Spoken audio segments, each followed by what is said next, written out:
Welcome, everybody, to the First Mind podcast. I'm your host, Monica Patrice, and we have the third part in our three-part men's mental health series. I'm so excited to introduce you to Keanu, who is here today as a guest.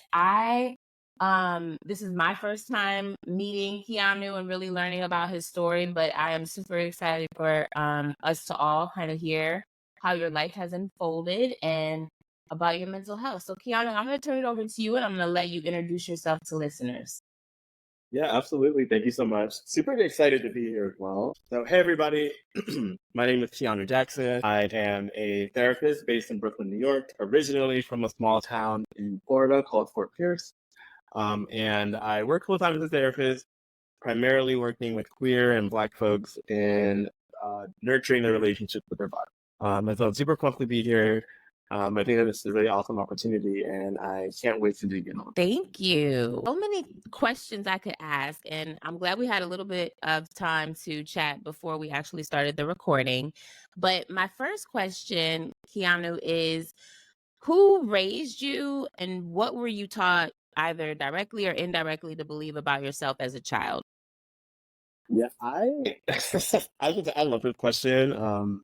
It makes me feel very warm. And so I am very privileged to be able to say that I grew up in a home that was just like filled with so much nurturing and so much love. And so I was primarily raised by my mother and my grandmother before she passed away when I was a teenager. And so a lot of my early lessons about who I was, who I was expected to be, who I should be, really just came from the ways in which my mom, like my grandmother, and my dad as well, in various ways. Yeah, just like introduced me to spaciousness. Tell me that you were taught to believe about masculinity and about maybe specifically being a Black man.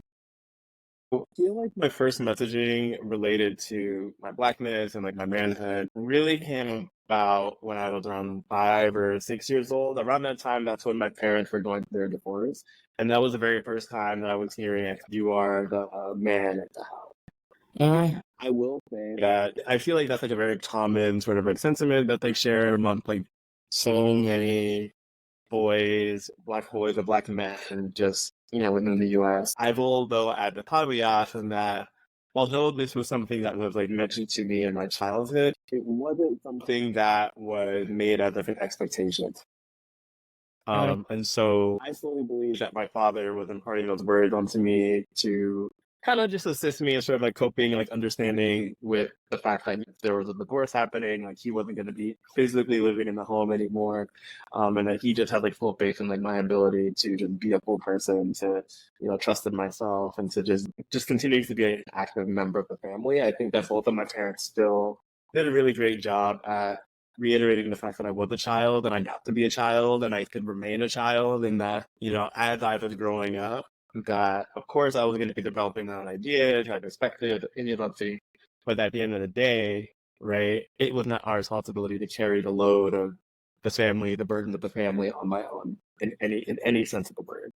And so I think that I have a very unique sort of like perspective and relationship to my understanding of like my own Black manhood, just due to the fact that I feel like, again, I was given so much room, so much space to stay in my lane, so to speak, without having to feel like I was being sort of like pushed to assume some role that I was not prepared for, a role that I did not sign up for or consent to, based off of the relationship that my parents had. It's off to your parents, right? Like, I think that by nature just of sometimes being Black and brown, we lose our childhood. Like, our majority of my career was working with adolescents, and I would see it a lot in the school. Adults would have kind of an expectation for Black students. They're all students from 12 to maybe 14. So they're going to range in height and weight at that age, but they're all still 12 to 14.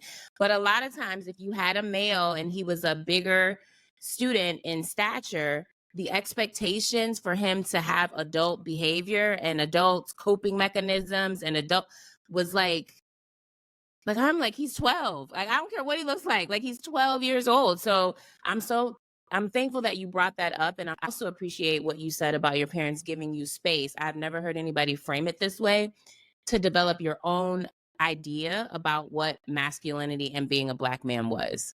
because I think there's so much societal pressure to be whatever the box and stereotype of that is. So what has I mean, I want to interview your parents, Keanu. Like, are they available?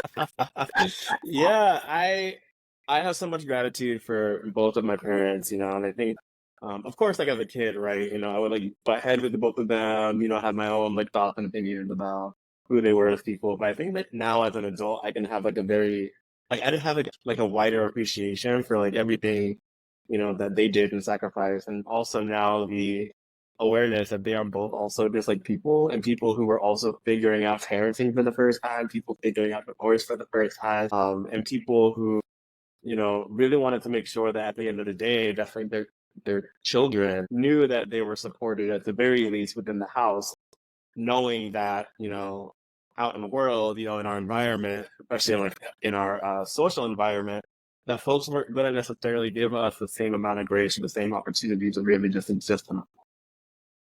And so, yeah, like it's cool. Like even when like my parents were getting divorced, they immediately had signed me up for anger management courses. And that's not to say that I was an angry kid by any means. I was actually a very shy, very introverted kid. However, they wanted to make sure that I was able to have a healthier relationship with just the emotional side of myself.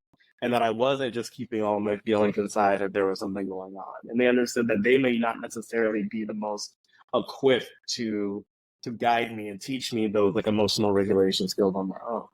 And so like there's a lot that they did in order to make sure that, I was feeling as resourced and as supported as possible. And then I was just able to just build my own language around like what I was experiencing and felt a little bit more confident in actually sharing with me.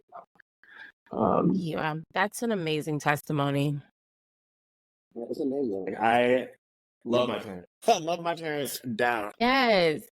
Keanu, what would you say you came to believe then, um, you know, on your own that masculinity was?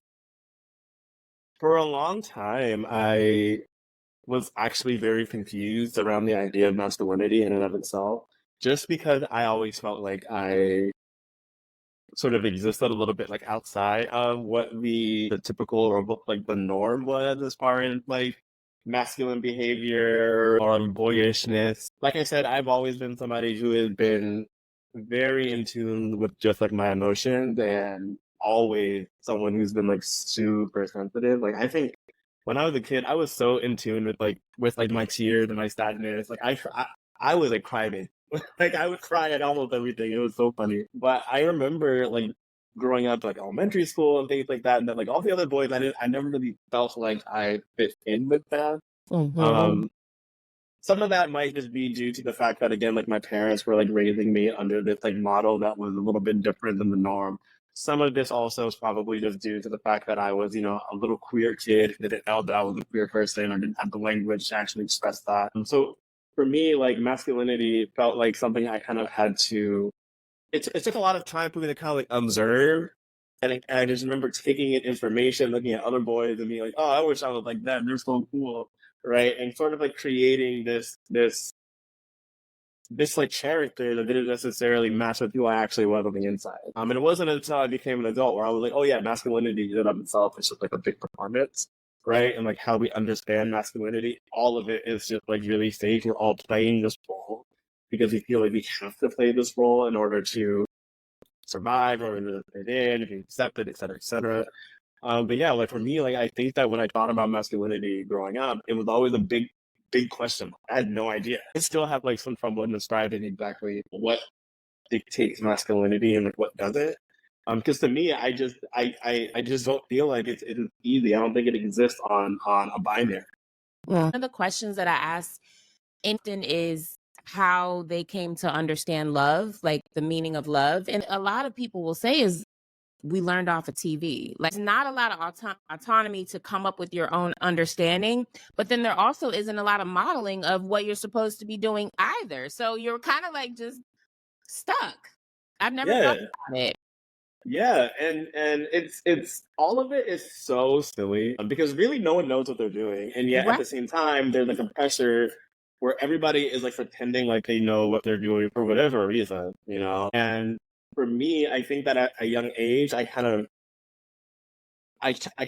existed. I feel like I kind of had a little bit more of like a bird's eye view and being like, wait, if this is fake and that's fake, and you're acting like this and they're acting like this, but we're also saying that there's this, like, what is the truth? Like, what are we actually doing? And why can't we just drop the facade, you know? And so I think that for me, struggled a great deal because for a long time, I didn't know, like, well, is it okay that, all these thoughts and, all these ideas and opinions that I'm having about not just like who I quote unquote like should be, but who I could be, is it okay that if all that so sort of exists a little bit more outside this like weird game that we're all playing, or is there something that I need to do to feel a little bit more invested in this game, or there needs to be another level of like buy-in, like what is it that I am missing that is making this whole performance just seem silly? Yeah. I am curious to know what the response was when you would become emotional and cry. Because I know, we hear about young boys when they become emotional or when they cry or show any sort of, emotion outside of anger, really, right? Then it's, suck it up, like you shouldn't be crying, like you're man up, like all these kind of messages that you get. You mentioned being a sensitive child. What was the message that you would get when you would become tearful? Yeah, I would say that overall, again, like my parents, like they were just like very nurturing, both my mom and my dad, and they both like offered a lot of physical comfort in the form of like hugs, or if I needed to hold their hand, or if I needed to like cling onto someone's like leg. Like I remember when I was a kid, whenever I used to go anywhere with my dad, I literally used to like wrap around his leg because I used to be just so like socially anxious and nervous in front of other people. And I never felt that my emotions were wrong or that I wasn't allowed to be emotional, to be upset. I think if anything, they both really tried to like work with me and challenge me to have an understanding of like, okay, well, what is it that's happening around you that's making you feel this way? Like literally what is happening? And I think that it's really helped me to become, very self-aware, very grounded, just like person in adulthood.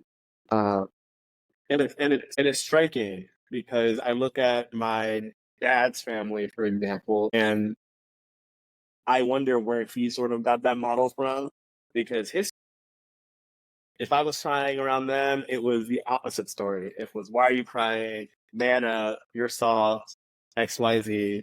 And so for me, I always think, well, my dad is different. So what does that have to say about maybe how he grew up, or like what he had come to learn throughout his life up until that point, to where now he can meet me, his only son, with so much more compassion, so much more patience, so much more care that I'm not receiving from his family, right? And then my mom, for her, like she is somebody who has always wanted a family. And so for context, my mom, she's adopted. And so she grew up knowing what it felt like to feel othered, to feel isolated, to feel unheard. And so she really incorporated into like her motherhood, into like her parental role of like, well, I don't want my children to ever feel that. Or if they do feel that way, I want them to know that they can all come to me. And so I think that both of my parents, they just had this very unique blend of like perspectives and ideas that were just informed by their experiences that really just like helped to nurture my own emotional awareness from the jump, which is really cool. You started the conversation by saying that that first question makes you feel warm, and now I feel warm in hearing the answer to these questions. I used to jokingly, but probably honestly, tell my therapist, like, you keep talking about this healthy, secure attachment. I've never seen it. Like, show it to me. But you are really describing that your parents, it sounds like, had a healthy, secure attachment to you. You might be the first person, based on my journey, that I've known to I don't know how to respond. And when I say that, like, I feel like I won the parent lottery, I mean that.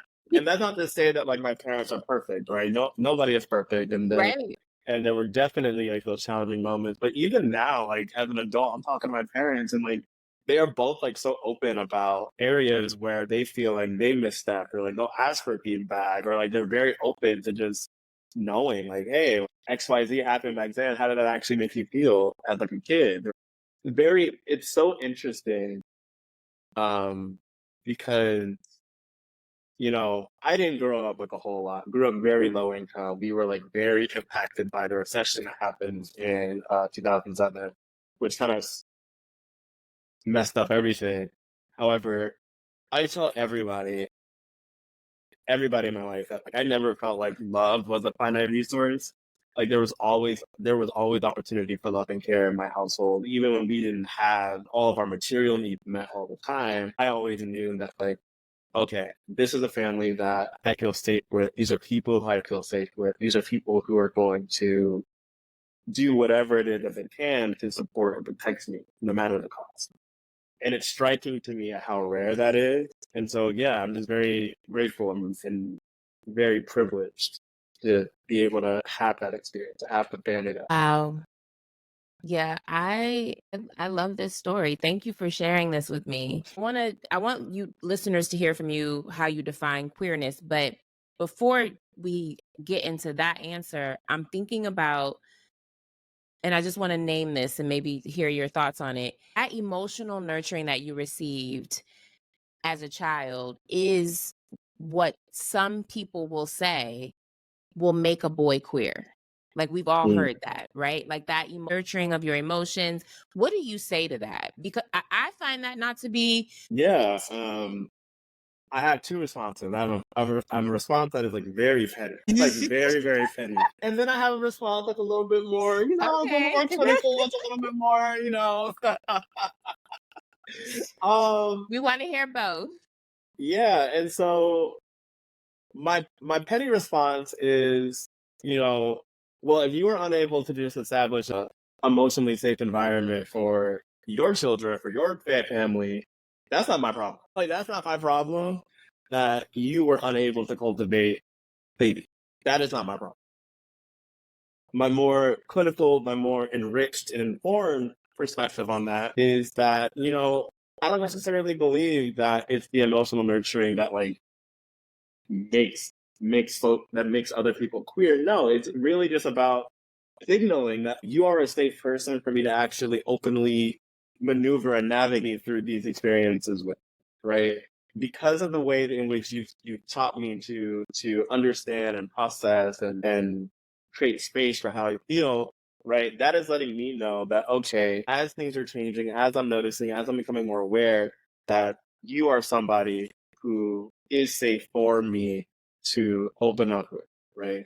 There are so many queer folks who exist, period. I personally believe that there are more queer people than straight people. Just along the spectrum of queerness, like let's be real. Like there's a lot more queer folks than people would like to admit. There's a lot of folks who, for example, who stay in the closet for their entire lives, or folks who stay in heterosexual relationships, not because there's a closet, but maybe because they actually never had the opportunity to actually think that anything else is possible personally. And so I really feel like, well, if we can create just more emotionally, physically, just like holistically, just like safe relationship community with each other, how can we then focus on the stuff that matters? Not the fact that, I the other person are queer, but like let's pay attention to, okay, well, how can we not only model what safety looks like, but also work to help to ensure that as we're bringing up these people, that they are also feeling safe outside of this community too,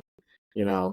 And I don't understand why people are so afraid of queerness. Like, listen, I'm minding my business, right? Why are you in my business? Right. Right. And we fear what we don't understand. So I think we're all, like we all are on a continuum. I do believe that. So I agree with what you said. So Keanu, how do you define what it is to be queer? Yeah, and so I was racking my head around this. I struggle, in the sense that I actually don't feel like queerness in and of itself. I don't know if there is like a very comprehensive way to even just describe the experience of queerness, right? I don't know if there's any combination of words that exist, at least in the English language, that can fully get at and what actually it means. I think that our queerness is very unique to who we are as people. I think it is informed by not just our sexual orientation, our sexuality, for example, but also related to our culture, our ancestry, and thinking about just the every other part that just comes together to create the whole of who we are. When I imagine queerness, I really just imagine freedom. I imagine curiosity, I imagine playfulness, I imagine expansion, and I imagine a daringness to exist outside of the confines of what is expected or like what we are told to believe could be.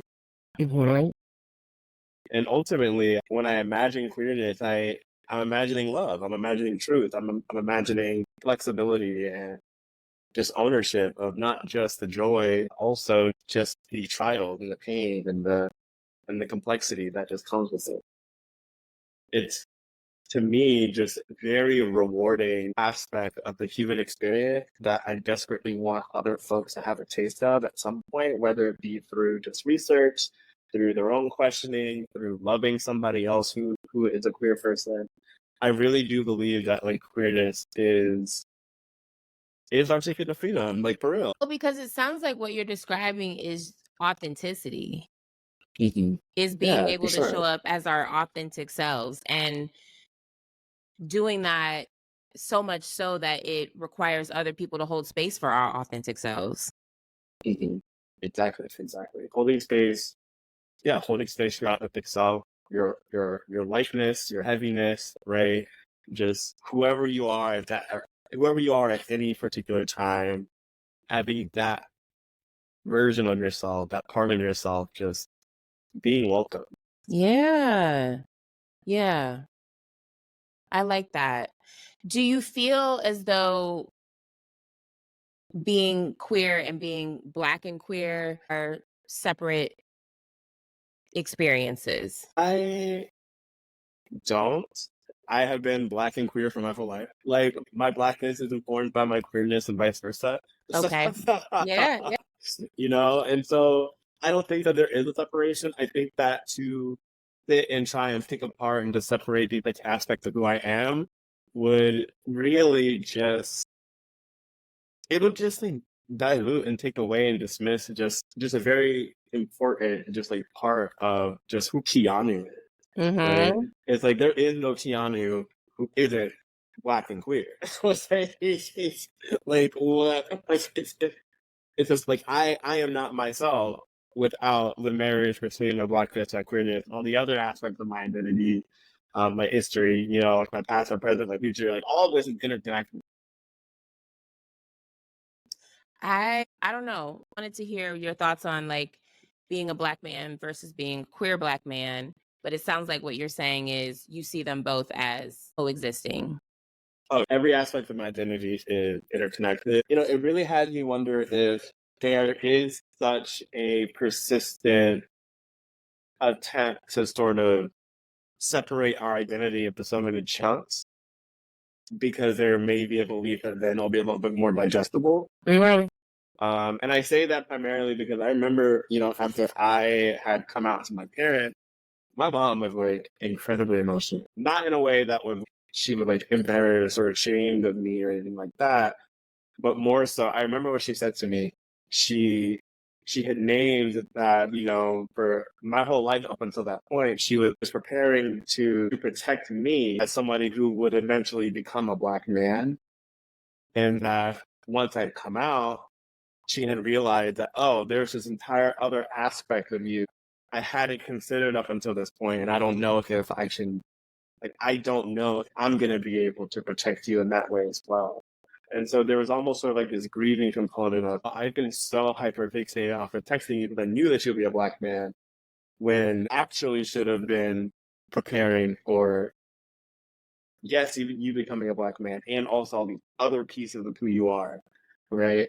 And so it almost seemed like, oh, I cannot believe I overlooked this even being a part of the equation. Uh, and it's very challenging for sure. I Yeah. think I think that it's a very challenging thing to be a Black or brown person, a person with any like combination of historically marginalized identities. It can be a very challenging thing to really just like pushing yourself as you're experiencing this lifestyle, especially since so many times it feels like we can be targeted from literally all directions for whatever. And it's like, how do you really control for that, right? And so when Yeah. there's this other piece of who you are that develops later in life, or that comes into awareness, and then it makes things a lot more complicated. It makes things a lot more confusing. And I've even worked with some folks in like my therapeutic who, had described like a feeling of resentment over some aspect of of their identity that they had achieved like later in life, or come to awareness like later in life, right? This like there are these like sentiments of, like I've already been doing the work to protect myself in this way, and now there's this whole other thing, and now this whole other group of people now hate me for X, Y, and Z reason, and now I have to mentally shield myself for that, and I don't think I can actually do this. I can't do this anymore. I'm not resourced enough. It should not be happening.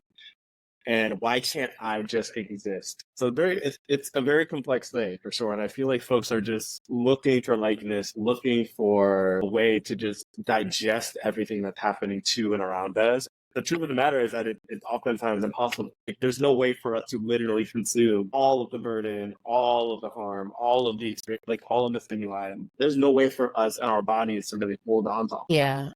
And getting to that place where you are saying to yourself, I don't have the resources to carry this any further. For me, that space was the catalyst to my awakening. So that goes into my next question for you, which is what led to your personal awakening and your wanting to work to support others in their mental health? Yeah. So a lot of my early interest in pursuing career in the mental health field just like came from like what I was observing in my environment. And so the town I grew up in Florida, I'm from a small, like historically Black town, grew up in a predominantly Black neighborhood. And my earliest memories of being within the community were, as I was speaking to earlier, like a lot of love. My grandmother, before she passed away, was like very well known in the community. She was an educator, worked as a teacher as well as like a librarian for many, many years. So she quite literally taught the people in the area how to read, and so like everybody knew who my grandmother was, and so then everybody knew who my mom was, who I was. It was a community, right? As I got older and as I started to be adultified by folks outside of my community, I started to really question and put some pieces together. Oh, like what is going on here?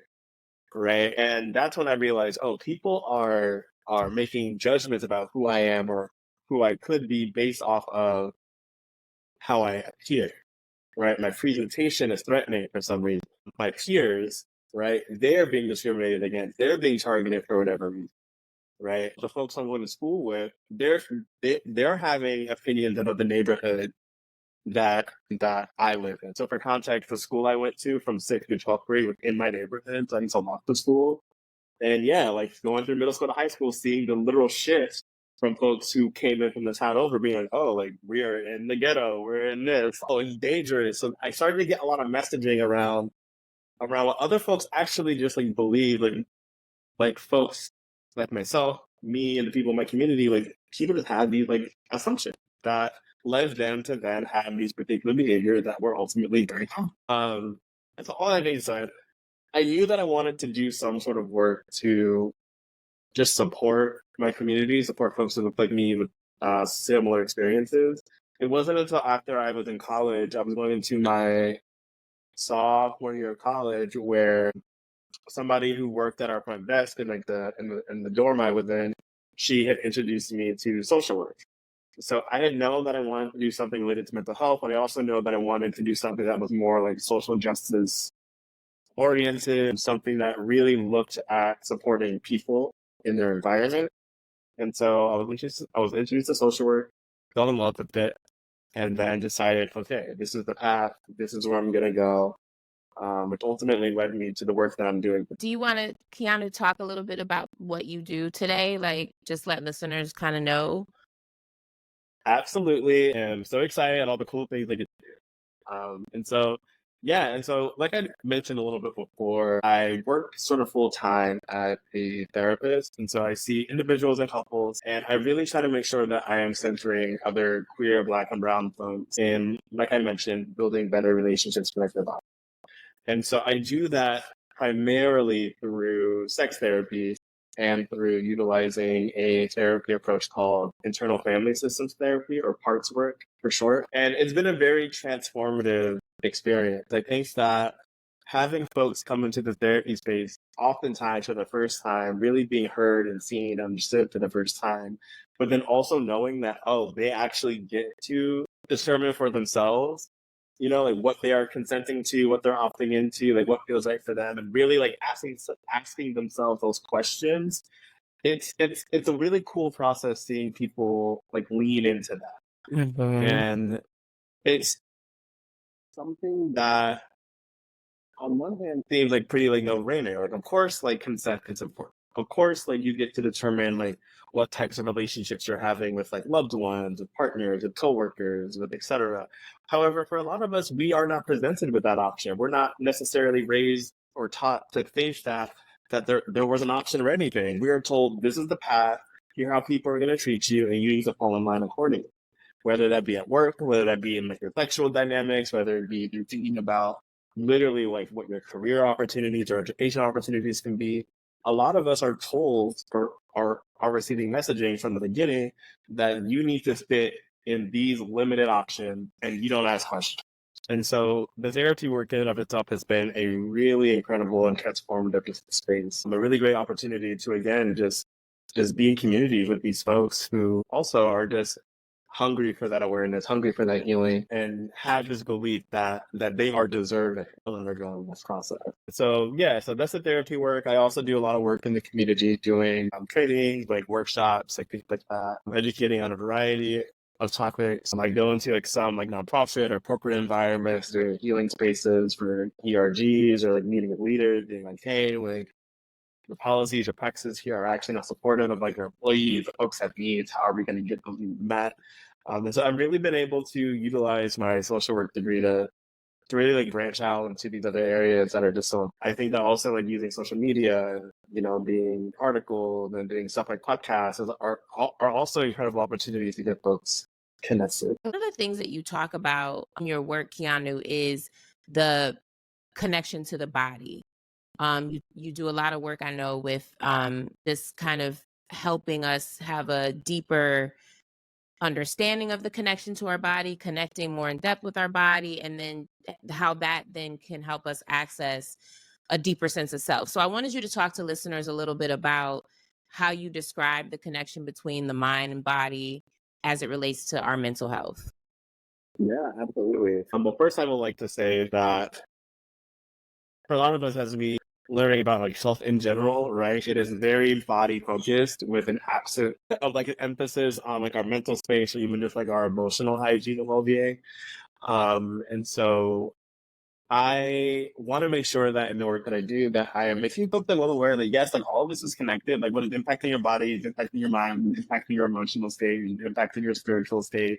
Like all of this is connected. And also none of this is, we are taking in energy, we are taking in just like stimuli from our environments that are then infiltrating and then stirring things up within us, which then creates like some challenges. I find that with other folks of color, in particular, that for a lot of us, like we have these very intense sort of like dissociative experiences where we are expected to take on more, right?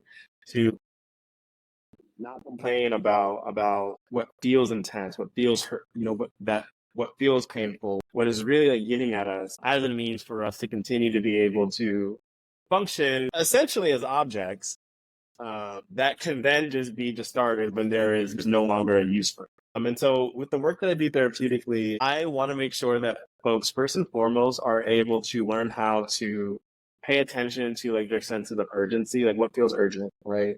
How does that then relate to this need to survive, right? What are some of the messaging that we have received that our upbringing through our families, through education, et cetera, that then is like related to how we are now like operating in our day to day? What are the impacts and the implications of like operating and living within like a capitalist like society. How are we bridging together all these larger ideologies and bringing it all down to have a better sense of, well, where is that now, like resting within ourselves? And so I work with like a lot of folks who just so happen to have like a lot of chronic pain, for example. And so we do like a lot of conversations around like generational trauma and thinking around, okay, well, you know, were your parents, in pretty like stressful environments throughout their upbringing, and is it possible all of that energy that they had taken was somehow then like, influenced or funneled through it is now influencing how you are experiencing pain within your body, right? Is this pain that is actually yours, or is this pain that has been passed down? And if it has been passed down, what is this relationship that you're having with it? And also, how can we sort of shift our perspectives from perspective of like self-shame, from blame, from criticism and judgment to, okay, I just need to actually like find a way to care for myself and be a little bit more compassionate with myself instead. And it led to like some very interesting conversations with my people. There are a lot of folks who walk through this world thinking that, oh, if something is ailing them, that it must mean that it's their responsibility to just figure it out and it's their fault that something bad is happening, but that's literally not true most of the time. And folks have like a very intense like self-critic that tells them that, oh, because their bodies do not function in XYZ way, that they themselves are obsolete, which is the messaging of like the system at large. That's not you, right? Like that is the system. And how can we make sure that we're quieting that voice a little bit, differentiating between that and your voice, and making sure that you yourself are coming up and emerging from the death in order to then like take a little bit more care of yourself. But yeah, so just a little bit about that.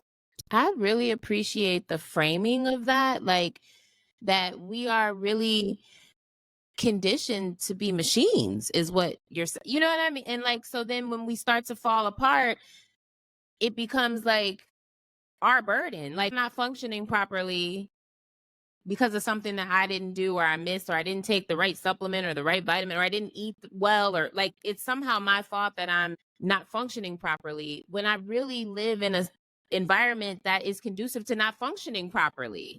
Exactly. Like look around. Like look outside. This ain't you. This is not you.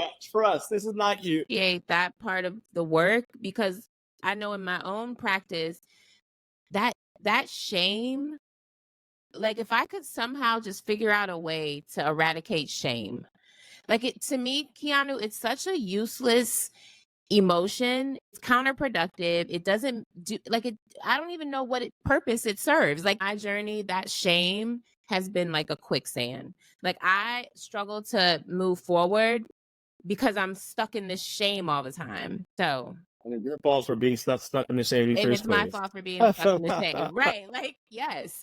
And it does cause heart, like my body to ache. It is, like walking through quicksand does not feel well. Like, so that does cause aches and pains. I love how you framed all of that because I don't think that we really always, even for me, I would say within the last 10 years, I really started to make the connection between the mind and the body and how the two really impact one another.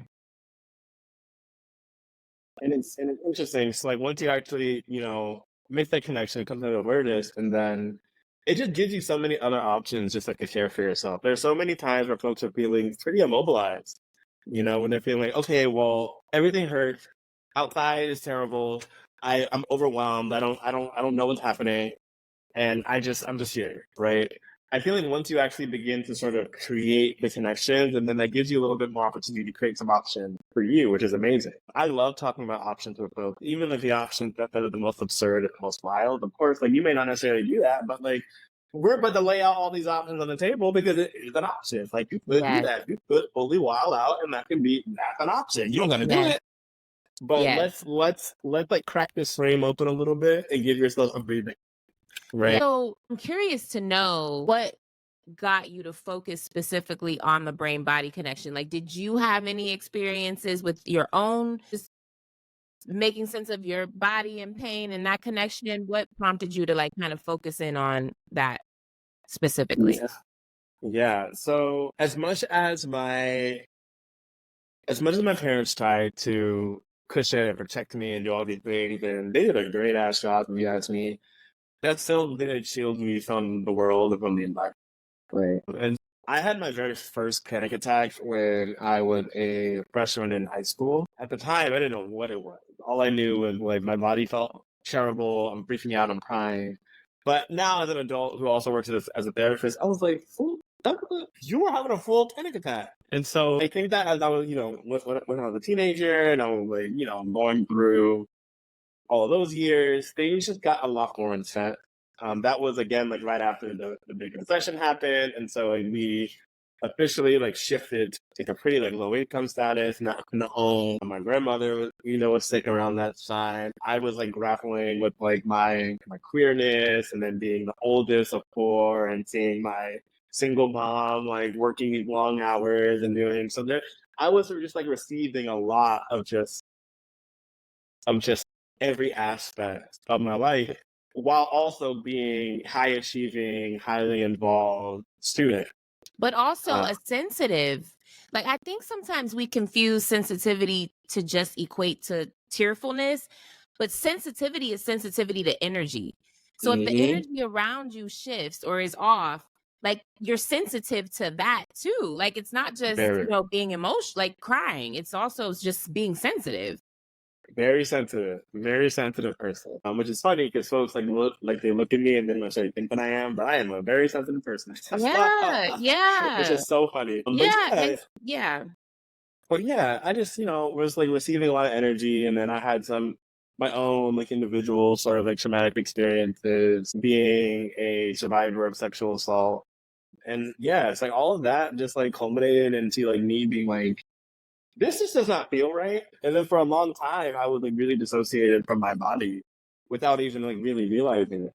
And then it wasn't until I want to say right about when I was getting ready to graduate from undergrad, I was like, oh wait, I don't think that I've actually been here at all. And so just like looking back and paying attention to just like the various like health impacts I've had and thinking about me and holding a lot of stress, I was like, yeah, I want to do more work around understanding what the relationship between the mind and the body is, and really seeing what I can do to also support other folks like me who just who just need some help, just like parsing through it all, figuring it out, and putting language to like what it is that they're experiencing or going through. Yeah. I think a lot of us, and whether we're conscious of it or not, are disconnected from our body. And I want to maybe try to give examples of that, because I know sometimes, depending on where you are in the journey, some of this can sound a little like out there. But an example for me would be being a woman and having a cycle, right? Like, and not having a lot of information for whatever reason. The women in my family, that it's such a taboo thing to talk about, I guess, or was. And so you really don't get a lot of information. And then you just are going about your life and you're like 12, and all of a sudden blood is like, you know what I mean? And like, it's just this very strange thing to have happen, that without any resources or education or conversation or normalization, you internalize the shame of it, right? It becomes this dirty thing.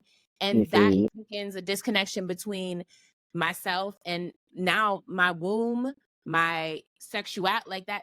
That is the beginning for me anyway, in my journey, of this disconnection between myself and yeah. And that disconnect created so much dysfunction in my life, Yeah. The lack of education and the overall withholding of information is like, people don't really think about that. Like, and you know what, Keanu, I didn't think about it until I had this conversation with you. Like, I've had language about just, my sexuality, and like coming to terms with a lot of the shame that was projected onto me about my sexuality. I've had understanding of that, but not in the way that you just framed it, that got me to arrive at what I'm saying now. So this is like happening in real time.